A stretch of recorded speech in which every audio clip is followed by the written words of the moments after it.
Shalom, shalom, bien-aimés. Nous continuons avec nos enseignements et aujourd'hui nous allons parler de ce qui affaiblit la prière des chrétiens. Les chrétiens de nos jours, déjà, ils ont des difficultés à pouvoir prier chaque jour, à pouvoir préparer leur journée. Et ensuite, ils ont des difficultés pour étudier la parole parce que quand nous sommes en train de lire la Bible et nous sommes en train de méditer la parole, c'est là où nous recevons les inspirations qui sont nécessaires. C'est notre source d'inspiration pour pouvoir avoir des prières qui sont efficaces et qui sont des prières qui sont fortes.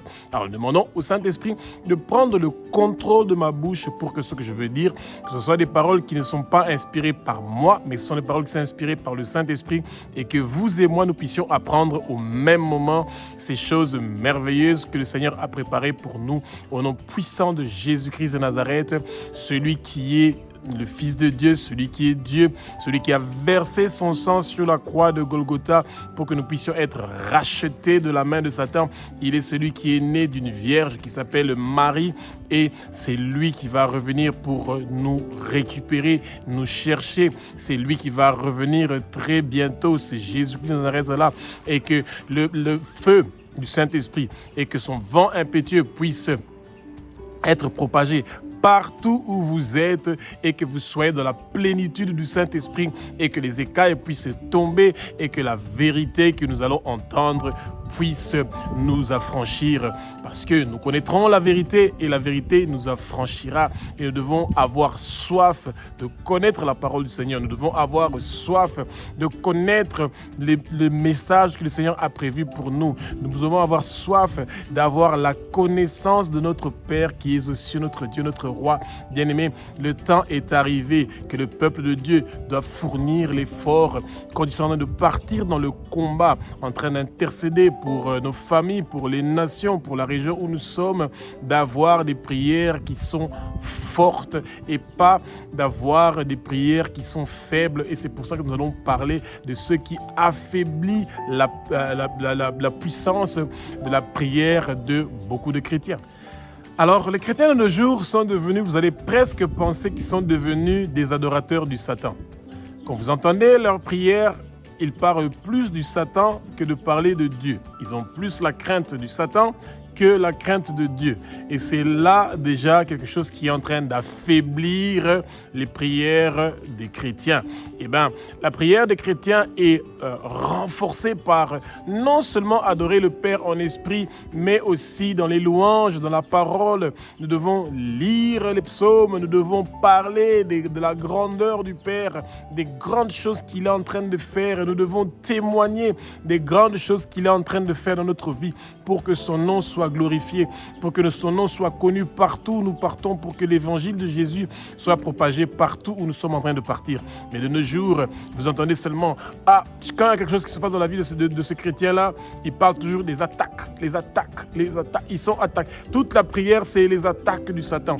Et bien aimé, de Satan, il a aucun pouvoir sur nous. C'est le Christ, celui qui a versé son sang sur la croix de Golgotha. C'est lui qui nous a déjà affranchis. Il nous a déjà donné la victoire sur la croix et que nous devons seulement saisir cette victoire-là. Et c'est vrai que nous sommes attaqués par le Satan, le démon, le monde des ténèbres, mais ça ne doit pas être la chose pour laquelle nous sommes en train de prier par la crainte que le Satan va nous faire du mal ou qu'ils vont faire quelque chose contre nous. Et quand vous entendez les prières de nos jours que nos chrétiens sont en train de faire, vous pensez qu'ils sont en train d'adorer le Satan et de dire les choses qu'il est en train de faire dans leur vie. Et c'est vraiment triste. Et de voir que dans beaucoup d'églises, ils sont en train de vendre aussi cette promotion-là du Satan, de plus parler du Satan et de ce qui se passe dans le monde de ténèbres que de parler de Dieu. Dieu a beaucoup plus de choses sur lesquelles nous pouvons parler sur ses témoignages, les merveilles qu'il a fait, à commencer de Adam jusqu'à Jésus-Christ, et jusqu'à Apocalypse, de Genèse à Apocalypse, il y a beaucoup de choses dont nous pouvons parler entre nous et dont nous pouvons utiliser dans nos prières que de commencer à glorifier le Satan et ses œuvres. Mais dans toutes circonstances, nous devons placer notre confiance entre les mains de notre Père qui est aux cieux. Il a envoyé son Fils unique, Jésus-Christ de Nazareth, pour venir mourir une mort horrible sur la croix, lui qui a commis aucun péché, pour que nous puissions être sauvés et que nous puissions être rachetés de la main de Satan. Et c'est pour ça, bien-aimés, que nous devons faire confiance à Dieu. Et ce n'est pas parce que nous avons prié que nous n'avons pas directement une réponse à notre prière comme nous le voulons, selon notre volonté. Nous devons toujours nous rappeler de la prière qui se trouve dans la parole. Que ta volonté soit faite dans le ciel, sur la terre. Notre prière doit toujours demander la volonté du Père dans ce que nous sommes en train de faire ou de demander et de ce que nous voulons. Et c'est quelque chose de très important, bien aimé. Et de nos jours, parce que le Satan connaît la puissance que les chrétiens ont. Il connaît la puissance de la voix des chrétiens. Il connaît la puissance des chrétiens qui sont dans la plénitude du Saint-Esprit, les dégâts qu'ils peuvent faire dans son royaume. Et c'est pour ça qu'il veut voler cette puissance-là. Et la façon qu'il utilise pour voler la puissance des chrétiens, c'est de leur pousser à commettre le péché. Et le péché commence dans les pensées et ensuite, ça va enfanter maintenant les péchés. Et ces péchés-là vont amener la mort. Et c'est à partir de ce moment-là que nous nous sentons coupables, que nous avons des péchés, que nous sommes dans le péché et que nous ne pouvons pas sortir dans le péché. C'est là que nous commençons maintenant à vivre une vie de paresse spirituelle, de ne plus vouloir prier, de ne plus vouloir étudier la parole. Et c'est comme ça que nos prières vont commencer à s'affaiblir. Quand vous êtes en train de prier 3 fois la journée et vous ne réussissez même pas à prier 1 fois la journée, eh bien, bien-aimés, posez-vous la question, qu'est-ce qui ne va pas? Votre Père veut entendre votre voix chaque jour et à tout moment que vous le pouvez. Et une fois que vous mettez dans votre tête que vous vous sentez faible, et c'est quelque chose que le Satan veut vous faire croire que vous êtes faible. Et bien aimé, vous n'êtes pas faible. Levez-vous, mettez-vous à genoux, dites Abba, moi je veux te servir, que le Saint-Esprit utilise ma bouche pour la prière, que le Saint-Esprit mette les paroles dans ma bouche dont j'ai besoin. Même si je ne sais pas ce que je dois dire, ne commencez pas à chercher à faire des prières philosophes avec des termes très compliqués.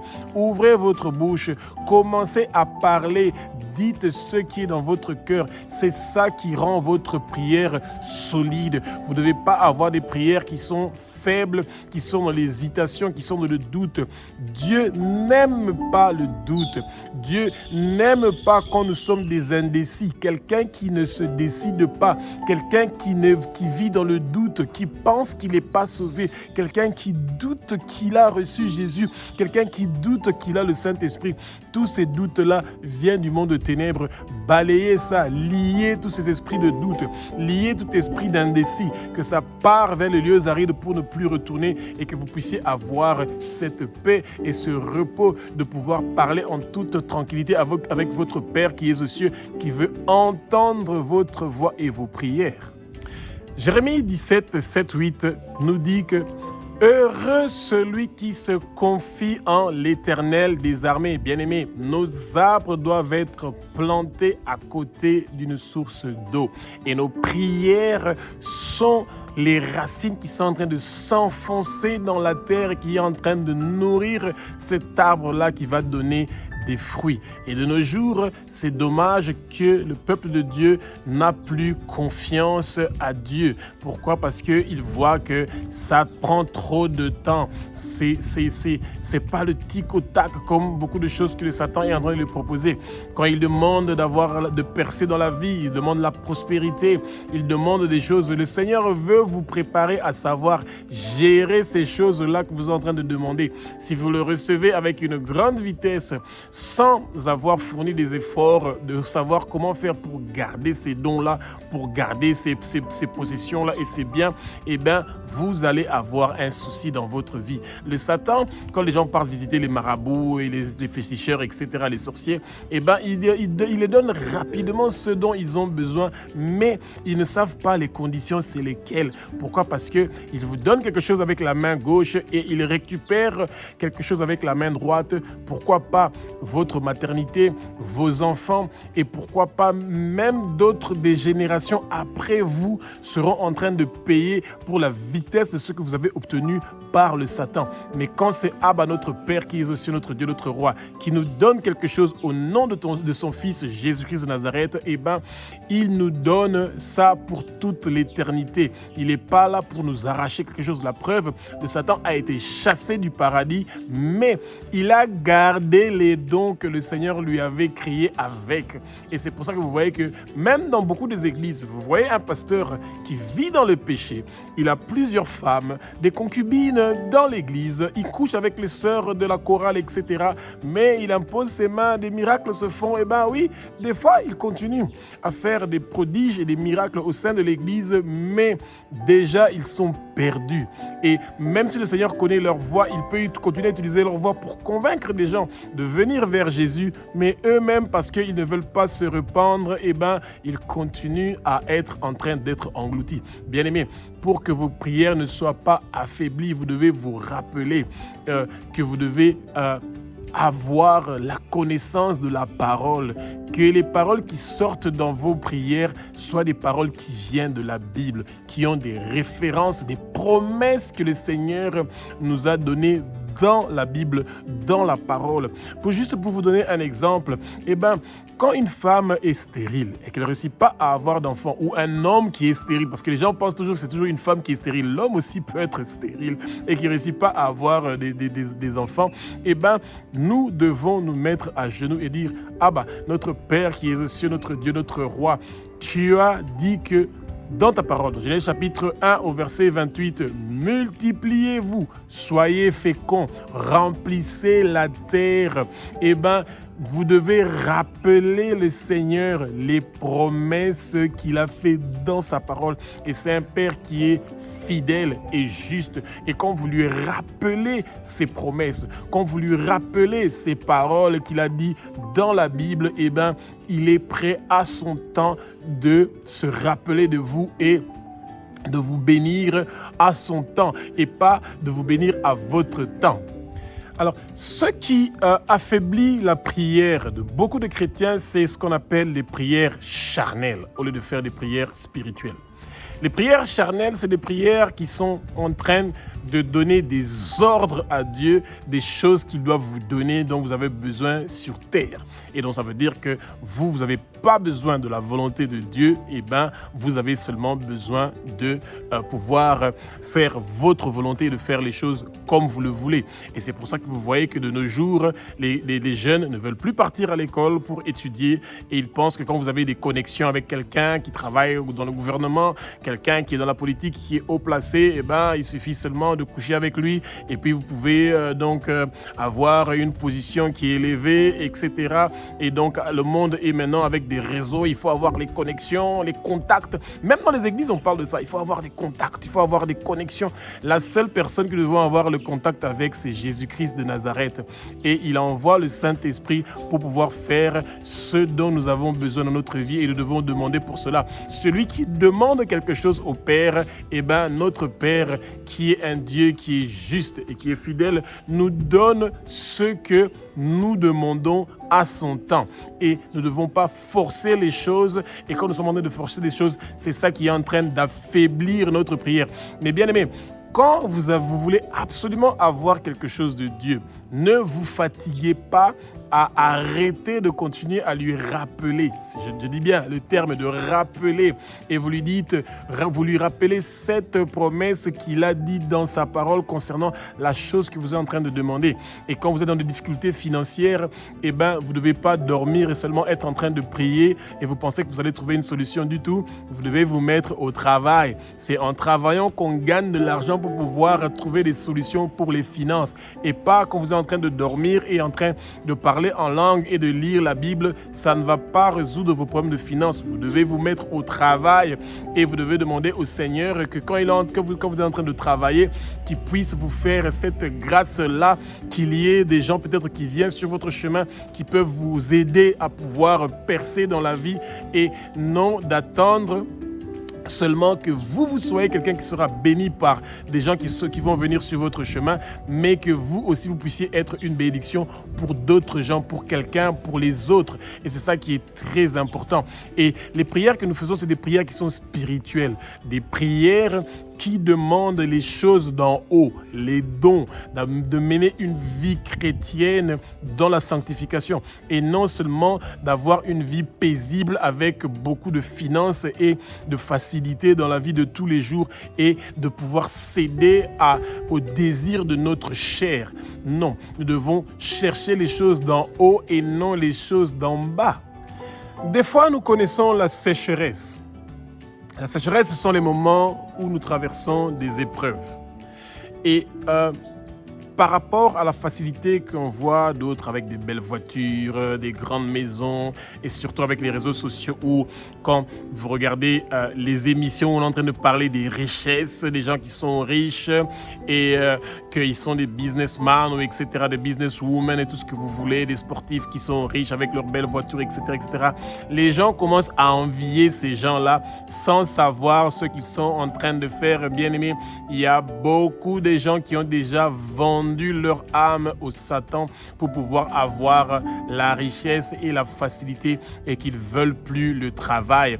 Et quand vous êtes en train de demander les choses du monde, et c'est ces choses-là qui sont en train d'affaiblir votre prière. Une prière ne doit pas être basée sur l'envie que vous avez, la jalousie que vous avez envers des autres qui sont en train de percer. Peu importe de la façon qu'ils sont en train de percer, vous n'êtes pas concerné par la façon qu'eux ils sont en train de faire pour pouvoir percer dans la vie.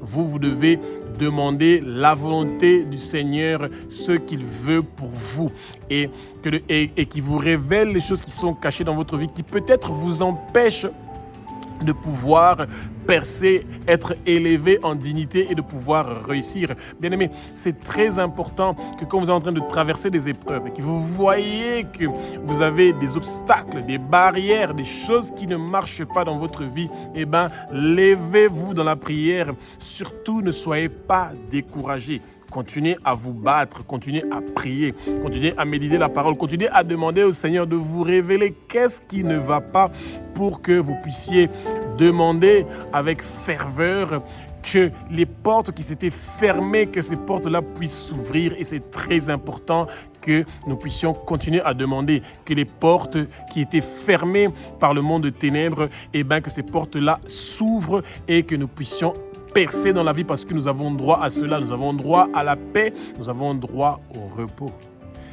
Ce qui affaiblit aussi la prière de beaucoup de chrétiens, eh ben, c'est parce que les chrétiens ne prient pas pour demain. Ils ne prient pas pour les avertissements que le Seigneur est en train de leur parler. Des fois, vous avez rêvé, vous avez fait des cauchemars la nuit, vous avez rêvé de quelque chose que le Seigneur vous a déjà averti des choses qui vont se passer pour demain et vous ne priez pas pour ça. Et vous allez toujours sentir que votre corps devient lourd et que vous sentez une certaine lourdeur, que vous ne réussissez pas à prier. Eh bien, c'est parce que vous avez rêvé de quelque chose, vous avez eu des pensées qui sont négatives, qui vous ont affaibli et que vous avez cédé à ces caprices-là de votre corps, eh bien, nous devons continuer à prier en tout temps.